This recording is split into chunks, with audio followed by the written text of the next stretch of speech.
ကျမအသက်ငယ်ငယ်ကလေးကထူးဆန်းတဲ့ယောဂတစ်ခုဆွဲကပ်ခဲ့ရပါတယ်။အဲ့ဒါကတော့ရေတငုံတောက်လိုက်ရုံနဲ့လက်တွေခြေထောက်တွေမှာမွေးရေခွန်လိုအကြေးခွန်တွေစပြီးထွက်လာတတ်တာပါ။အဲ့ဒါကြောင့်လေကျမဟာနှစ်ပေါင်းများစွာရေကိုမတောက်ရဲပဲနေခဲ့ရပါတယ်။ဒါပေမဲ့တစ်ခါတလေမှကျမမအောင်နိုင်တော့လို့ရေနှဲငယ်လောက်တောက်မိလိုက်တိုင်းမှာပဲလက္ခဏာတွေကပူပြီးတော့ဆိုးရွားလာတတ်ပါတယ်။ခြေထောက်နဲ့လက်တွေတွေမကပဲတကူလုံးမှာပါမွေးကြေးခွန်တွေပြည့်ညတ်သွားတတ်ပါတယ်။ဒါကြောင့်ကျမဟာကိုခန်းထဲမှာပဲပိတ်လောင်ထားပြီးအပြင်မထွက်ရဲတော့ပါဘူး။မိဘတွေကလည်းကျမအတွက်စိတ်တော့ကရောက်ကြရပါတယ်။ဆရာဝန်တွေအစုံလိုက်ပြပြီးရှာဖွေခဲ့ပေမဲ့လည်းဘယ်သူမှကျမရဲ့ယောဂလက္ခဏာကိုမပြောက်ကင်းစေနိုင်ခဲ့ပါဘူး။နောက်ဆုံးကျတော့ကျမကိုရွာလူကြီးအဖွားစီခေါ်သွားကြပါတယ်။အဖွားကတစ်လုံးအိမ်လေးထဲကနေထွက်လာပြီးတော့တုံးလိန်နေတဲ့သူ့ရဲ့မျက်နှာကြီးနဲ့ကျမနားကိုကပ်ပြီးအသေးချာစိုက်ကြည့်ပါတယ်။ပြီးတော့ပြောတယ်နင်းအသက်18နှစ်ပြည့်တဲ့နေ့ကျရင်မင်္ဂလာဆောင်လိုက်တာနဲ့ဒီယောဂါကပျောက်ကင်းသွားလိမ့်မယ်တဲ့အဲ့ဒီအချိန်ကစပြီးကျမရဲ့စိတ်ထဲမှာမျှော်လင့်ချက်လေးတစ်ခုရှိလာခဲ့ပါတယ်ဆက်ပြီးအသက်ရှင်တန်ဖို့မျှော်လင့်ချက်ကလေးပေါ့ဒါပေမဲ့ဒီမျှော်လင့်ချက်ကမကြခင်မှာပဲပျက်စီးသွားခဲ့ရပါတယ်ဘာလို့လဲဆိုတော့ကျမကိုဘယ်သူကမှလက်မထက်ချင်ကြလို့ပါငငယ်ကလေးကစစ်ဆက်ထားခဲ့တဲ့ကိုအန်းကတောင်မှကျမကိုရွှန်ရှာမုန်းတီးပြီးဖယ်ခွာသွားခဲ့ပါတယ်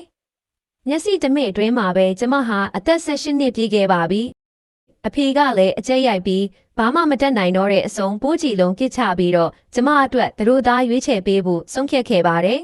။မိသားစုရဲ့အမွေနှစ်ပစ္စည်းတွေကိုပါအကုန်လုံးထုတ်ပိုးပြင်ဆင်ပေးခဲ့ပါတယ်။ကျမလည်းမျက်စိမိတ်စိတ်ကိုဒုံဒုံချလိုက်ပြီးဘသူပဲကောက်ရတဲ့သူနဲ့ပဲလက်ထပ်တော့မယ်လို့တွေးလိုက်ပါတယ်။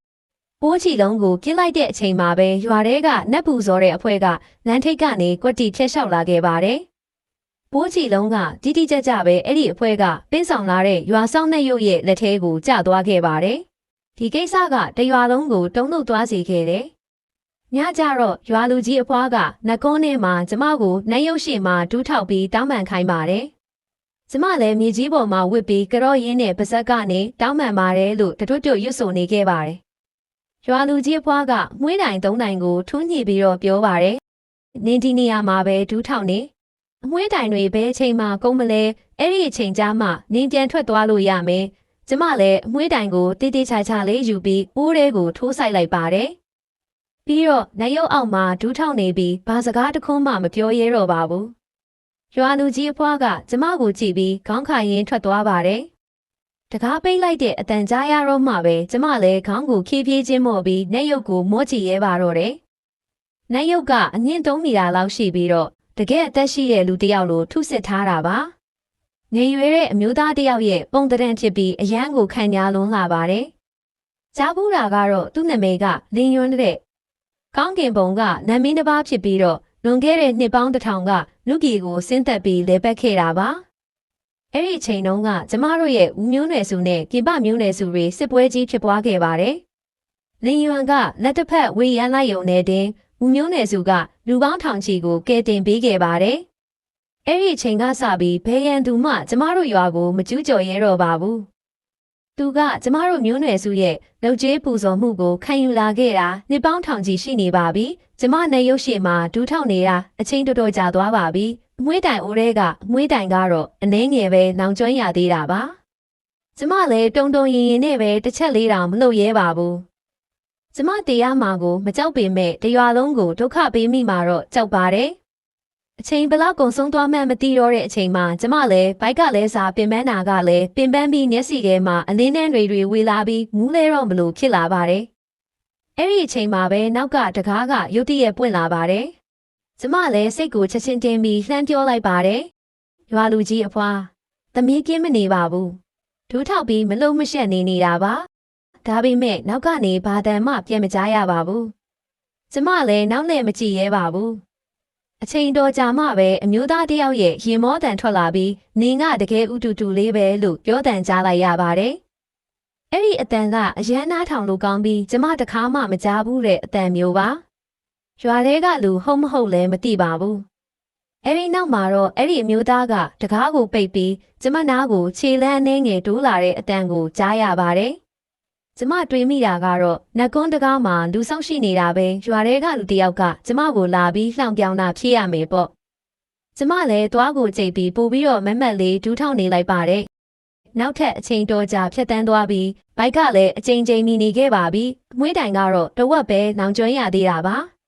ကျမတကယ်မခံနိုင်တော့ပဲကိုလေးရိုင်သွားတဲ့အချိန်မှာနောက်ကအမျိုးသားကထပ်ပြီးစကားပြောလာပါတယ်ကျမနာမည်ပါလဲဆိုတာကိုမေးပြီးဘာလို့ဒီလောက်တောင်ရုပ်ဆိုးနေရတာလဲလို့မေးပါတယ်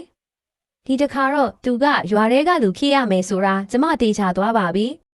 ကျမရဲ့မျက်နှာတိတ်တဲ့ကိုမမြင်ဘူးပဲနဲ့ကျမကိုရုပ်ဆိုးတယ်လို့ပြောနိုင်လို့ပါရှင်ကကျမကိုရုပ်ဆိုးတယ်လို့တောင်ပြောနေပြီပဲဘာလို့စုမိသားစုကသမီးစုဝင်ချင်းဆိုတာကိုမသိရသေးတာလဲပြီးတော့ကျမကမူလကတည်းကရုပ်မဆိုးပါဘူးအသက်18နှစ်မွေးနေ့မှာမင်္ဂလာဆောင်လိုက်တာနဲ့ပြန်ပြီးလှလာမှာပါသူကမေးလာတယ်ဒါကြောင့်နင်ကဘိုးချီလုံးကစ်ပြီးတို့သားရှာနေတာပေါ့ကျမကပြန်ဖြေရတယ်ရွာလူကြီးအဖွားပြောတာကတော့ကျမကိုလက်ထက်မဲ့သူရှိရင်ကျမရဲ့ယောဂကပျောက်ကင်းသွားမယ်တဲ့သူနောက်ထပ်စကားမပြောတော့ပါဘူး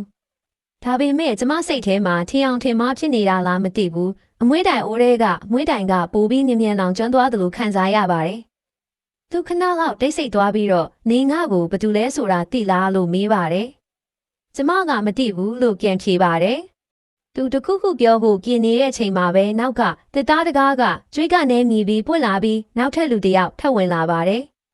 ဒီတစ်ခါဝင်လာတဲ့သူကတော့ကိုအန်းဖြစ်ပါတယ်ကိုအန်းကကျမရှိကိုရှောက်လာပြီးငုံကြည့်ကပြောပါတယ်ဝမ်းချင်းနေအပြစ်ပေးခံနေရတယ်လို့ကြားလို့မလာကြည့်တာကျမကောင်းမော်ပြီးသူ့ကိုကြည့်လိုက်ပါတယ်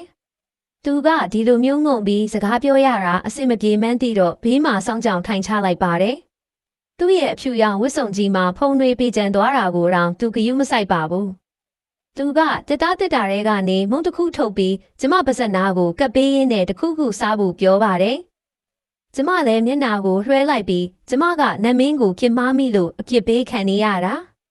အမွှေးတိုင်ကောင်အောင်ထွန်းပြီးမှသွားလို့ရမှာကိုအန်းကကျမကိုအတင်းကျပ်မလုပ်ပါဘူးကျမရှိကဖြာလေးပေါ်မှာထိုင်ချလိုက်ပြီးကျမကိုပဲစိုက်ကြည့်နေပါတယ်အဲ့ဒီအချိန်မှာပဲစောစောကအမျိုးသားကဘာလို့တစ်ချက်မှအတန်မထွက်တော့တာလဲဆိုတာကျမသတိရသွားပါတယ်ဒါနဲ့ကိုအန်းကိုစောစောကအမျိုးသားကဘယ်ရောက်သွားလဲလို့မေးလိုက်တော့ကိုအန်းကတန်တရားစိတ်နဲ့နောက်ကိုလှည့်ကြည့်ပြီးဘယ်မျိုးသားလဲလို့ပြန်မေးပါတယ်ကျမလည်းမျက်လုံးကိုပြန်ချလိုက်ပြီးဘာမှဆက်မပြောတော့ပါဘူးသူပုံးွယ်ပြီးထွက်ပြေးသွားတာဖြစ်လိမ့်မယ်လို့ပဲတွေးလိုက်ပါတယ်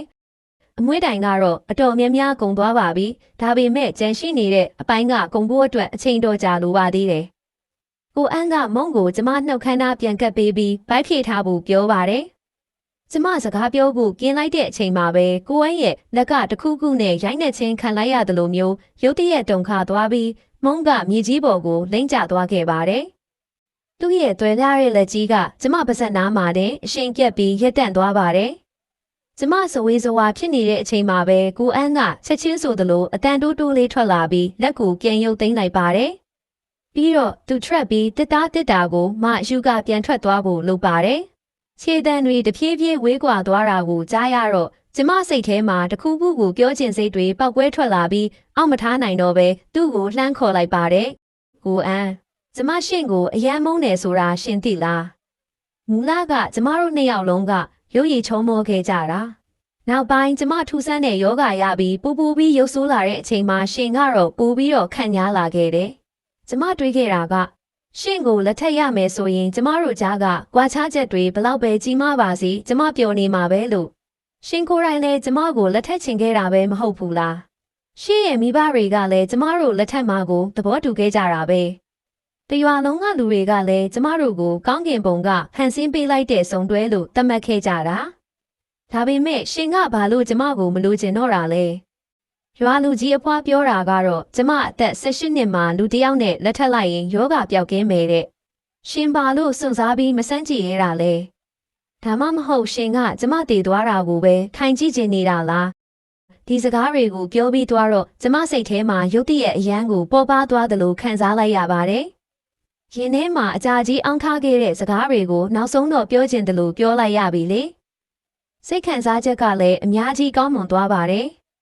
ကိုအန်းရဲ့အတန်ကကျမရဲ့နောက်ကျောဘက်ကနေထွက်ပေါ်လာပါတယ်အရင်အတိုင်းပဲအေးဆေးဆေးပါပဲဝမ်ချင်းနင်းသေးမှမဟုတ်ပါဘူးငါတို့ကရေစက်မပါခဲ့ကြလို့ပါပြောပြီးတာနဲ့ခြေတံတွေကတဖြည်းဖြည်းဝေးကွာသွားပါတော့တယ် ဒါဟာကျမအတွက်သူ့စီကနေဒီလိုစကားမျိုးကိုဒုတိယအကြိမ်ကြားရခြင်းဖြစ်ပါတယ်။နဂုံးဦးရဲကမွှေးတိုင်ရဲ့မိတော့ကတော့ရုတ်တရက်ငိမ့်သက်ခြင်းခံလိုက်ရပါတယ်။အမွှေးတိုင်ကနောင်ကျွမ်းလိုကုံသွားခဲ့ပါပြီ။ကျမရဲ့ခန္ဓာကိုယ်ကမူလကလေးကအားနေတဲ့အပြင်နဂုံးနဲ့မှာဒီလောက်အကြာကြီးဒူးထောက်ခဲ့ရတော့အိမ်ပြန်ရောက်တာနဲ့ချက်ချင်းပဲဖျားနာပြီးလဲကျသွားပါတော့တယ်။နောက်ပိုင်းကျမှကြားရတာကတော့ရွာလူကြီးအဖွားကလူတွေကိုခေါ်ပြီးနတ်ကုန်းမှာနွားတွေစိတ်တွေကိုတက်ပြီးပူဇော်ခဲ့ကြတယ်တဲ့။နမင်းနဲ့ထားရှိခဲ့တဲ့မင်္ဂလာဂတိစကားကိုဖျက်သိမ်းပေးဖို့တောင်းဆိုခဲ့ကြတာပါ။ဒါပေမဲ့ရလက်ကတော့အခမ်းအနားကိုအလေလောက်အထိလှုပ်ဆောင်ပြီးတဲ့အချိန်မှာရုတ်တရက်လေပြင်းတွေတိုက်ခတ်လာခဲ့ပါတယ်။နွားတွေစိတ်တွေအားလုံးလေထဲကိုလွှမ်းမျောသွားခဲ့ရပြီးရွာလူကြီးအဖွားရဲ့အုတ်ထုတ်လည်းလေထဲကိုပါသွားခဲ့ရပါတယ်။ဒီတိုးအတွင်းမှာကျမကတော့အိမ်မှာပဲအနားယူပြီးစေးကုသနေခဲ့ပါတယ်။အဖေနဲ့အမေကတော့အားမနေကြပါဘူး။သူတို့ကကျမရဲ့အိမ်အောင်ရေးကိစ္စအတွက်ထပ်ပြီးတော့အလုပ်ရှုပ်နေကြပြန်ပါတယ်။အဖေကကျမကိုပြင်ပမျိုးနွယ်စုစီကိုတွားဖို့အကြံပြုပါတယ်။ပြင်ပမျိုးနွယ်စုကလူတစ်ယောက်ကိုလက်ထပ်လိုက်ရင်မိမိရဲ့မျိုးနွယ်စုကနေနှင်ထုတ်ခံရမှာဖြစ်ပေမဲ့အ ਨੇ ဆုံးတော့အသက်ကိုတော့ကယ်တင်နိုင်လိမ့်မယ်ပေါ့။အမေကတော့ဂျုံမုံဖြူတွေကိုယူပြီးကျမရဲ့မျက်နှာပေါ်မှာလိမ့်ကြံပေးပါတယ်။ပြီးတော့ကျမလက်ထဲကိုရွှေထုတ်တစ်ထုပ်ထည့်ပေးပြီးအချိန်မရှိတော့ဘူးမြင်မြန်ထွက်သွားတော့လို့တွန်းအားပေးပါတယ်။ကျမသတိပြန်ဝင်လာတဲ့အချိန်မှာတော့အိမ်တကားအပြင်ဘက်ရောက်နေပါပြီ။ကျမလည်းအဝတ်စားထုတ်ကိုမှပြီးအပြင်ကိုထွက်လာခဲ့ပါတယ်။ဒါပေမဲ့ရွာတကားဝနာရောက်ခါနီးမှာပဲနောက်ကနေအမျိုးသားတစ်ယောက်ကလှမ်းခေါ်တဲ့အတန်ကိုကြားလိုက်ရပါတယ်။ကျမစဝေးစဝါနဲ့နောက်ကိုလှည့်ကြည့်လိုက်တော့အနက်ရောင်ဝတ်စုံကိုဝတ်ဆင်ထားတဲ့အမျိုးသားတစ်ယောက်ကလက်နှစ်ဖက်ကိုနောက်ပစ်ပြီးကျမရဲ့နောက်မှာရက်နေတာကိုမြင်လိုက်ရပါတယ်။သူ့ရဲ့ရုပ်ရည်ကခန်းညားလုံးပြီးတနေရာမှာမြင်ဖူးသလိုရှိနေပေမဲ့ဘယ်မှာမြင်ဖူးမှန်းကျမစဉ်းစားလို့မရပါဘူး။ကျမသူ့ကိုမသိပေမဲ့လည်းခြေလမ်းတွေကတော့သူ့စီကိုအလိုလျောက်လျှောက်သွားမိပါတယ်။သူကကျမကိုခဏလောက်စိုက်ကြည့်ပြီးတော့တဟားဟာရေမောလိုက်ပါတယ်။ဘာလို့မျက်နှာကိုဒီလိုမျိုးကြီးချဲ့တထားရတာလဲပြောရင်းနဲ့ပဲသူ့ရဲ့လက်ကိုဆန့်ထုတ်ပြီးကျမမျက်နှာပေါ်ကဂျုံမှုတွေကိုလာပြီးတုပ်ပေးပါတယ်။အဲ့ဒီအချိန်ကျမှပဲကျမသူ့ရဲ့အတန်ကိုတေးသေးချာချာမှတ်မိသွားပါတယ်။သူကနတ်ကုန်းလေးကလျှို့ဝှက်စမ်းကျဲတဲ့အမျိုးသားဖြစ်နေတာပါ။ကျမအံ့အားသင့်သွားပြီးသူ့ရဲ့လက်ကိုတွန်းဖယ်လိုက်ကသူ့ကိုအသေးချာပြန်စိုက်ကြည့်လိုက်ပါတယ်။ဘာလဲငါ့ကိုမမှတ်မိတော့ဘူးလား။ကျမထင်တာကတော့မြင်ဘူးတလို့ရှိပေမဲ့တကယ်ကိုမမြင်ဘူးပါဘူး။ရှင်ကတကယ်တော့ဘာတူလဲ။နေငါဘဲကိုသွားမလို့လဲ။ရွာထဲမှာကျမကိုဘသူမှမလက်ထက်ချင်ကြဘူး။ကျမပြင်ပမျိုးနယ်စုစီသွားပြီးရှာကြည့်မလို့တယောက်ယောက်ကကျမကိုလက်ထက်ချင်လက်ထက်မှာပေါ့။အဲ့ဒီလိုဆိုရင်ကျမအသက်ရှင်ဖို့အခွင့်အရေးရှိအောင်မယ်။နင်ကတကယ်ပဲအုံတော့မကောင်းဘူးပဲ။အဲ့ဒီအဖွားကြီးပြောတဲ့စကားကိုလည်းယုံနေတာကိုရှင်အဲ့ဒီလိုမျိုးရွာလူကြီးအဖွားကိုမပြောပါနဲ့မင်္ဂလာဆောင်တာကတကယ်ပဲအသုံးဝင်နိုင်နေဆိုရင်ဘာလို့မစမ်းကြည့်ရမှာလဲတေးရမှာကရှင်မမဟုတ်တာရှင်ကတော့ပြောနိုင်တာပေါ့ကဲကောင်းကောင်းမွန်မွန်စကားပြောနေရင်နဲ့ဘာလို့စိတ်ဆိုးသွားရတာလဲငါကဒီတိုင်းပြောလိုက်တာပါပြီးတော့နင့်မှာမင်္ဂလာကတိရှိနေပြီမဟုတ်ဘူးလားရှင်ကဘလို့လုပ်တည်တာလဲ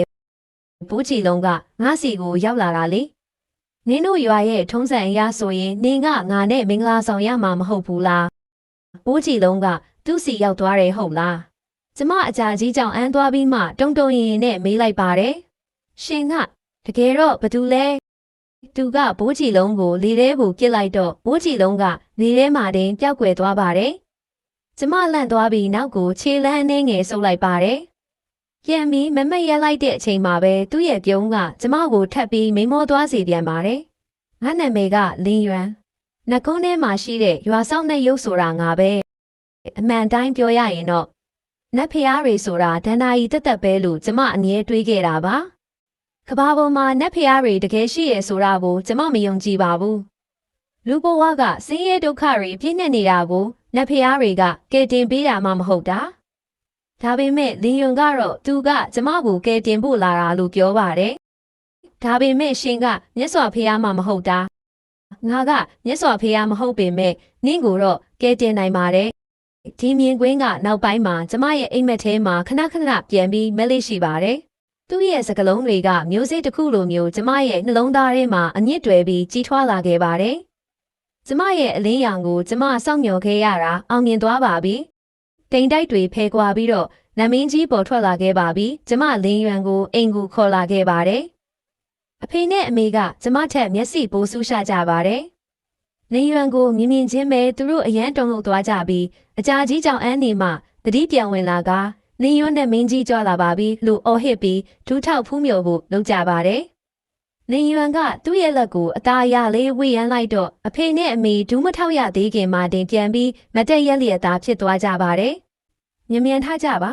ကျွန်တော်နဲ့ဝန်ချင်းကမင်္ဂလာဂတိရှိထားကြတာဆိုတော့ရောက်ခမတွေရဲ့အယိုသေးပေးမှုကိုကျွန်တော်ဘယ်လိုလုပ်ခံယူလို့ရမှာလဲအဖေနဲ့အမေကကျမကိုအကူအညီတောင်းတဲ့မျက်လုံးတွေနဲ့လှမ်းကြည့်ကြပါတယ်ကျမကသူတို့ကိုမကြောက်ဖို့ပြောလိုက်ပြီးနေရွန်နဲ့မင်းကြီးကကျမရဲ့ယောဂကိုကုပေးနိုင်တယ်လို့ဆက်ပြောလိုက်တယ်အဖေကကြောင်းလန့်တကြားနဲ့နေငါနမင်းကြီးနဲ့မင်္ဂလာဆောင်ရမှာလားလို့မေးပါတယ်ကျမလင်းရွံကိုလှည့်ကြည့်လိုက်တော့သူကလည်းကျမကိုပြန်ဆိုင်ကြည့်နေပါတယ်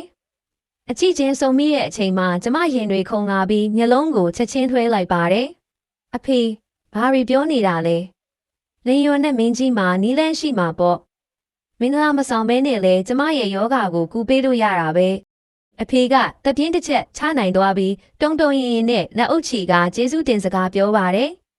ပြီးတော့နှကုံးကိုပြန်ပြီးပြုတ်ပြင်းမုံမှန်ပေးပါမယ်လို့လည်းခရီးပေးပါတယ်လင်းယွန်ပြန်ထီတာကိုတော့မဆောင်ဘဲနဲ့အဖေကအမေကိုဆွဲပြီးထွက်ပြေးတယ်လို့မျိုးအမြန်ထွက်သွားကြပါတော့တယ်လင်းယွန်ကဇဝေးဇဝါနဲ့နင့်အဖေကငါ့ကိုကြောက်လို့ထွက်ပြေးသွားတာလားလို့မေးပါတယ်ကျမကချက်ချင်းပဲခေါင်းခါပြီးမဟုတ်ပါဘူးကျမတို့ကနမင်းကိုတခါမှမမြင်ဘူးလို့ပါစိတ်ထဲမှာကြောက်ရွံ့ယိုသေးစေရှိနေကြလို့ပါလို့ပြောလိုက်ပါတယ်လင်းယွန်ကခေါင်းငယ်ပြီးကျမစီကိုလလန်းပေးပါတယ်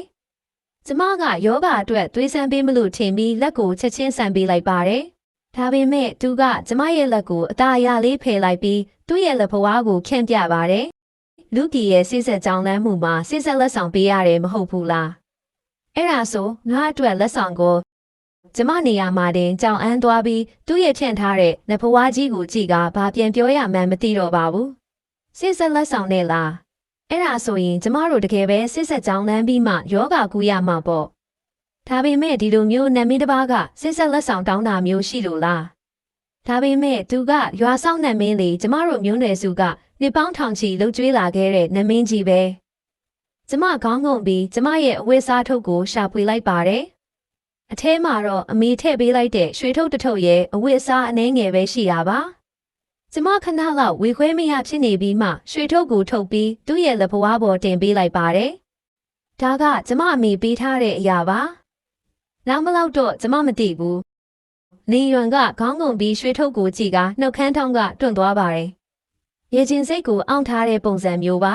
။သူကလက်ကိုမြောက်ပြီးကျမရဲ့နဖူးကိုအသားအရလေးတောက်လိုက်ပါတယ်။မနာပေမဲ့လည်းကျမလန့်ပြီးနောက်ကိုအနှဲငယ်ဆုံးမိသွားပါတယ်။သူကပြောတယ်ဒီယာတွေကငါ့အတွက်သုံးမဝင်ဘူး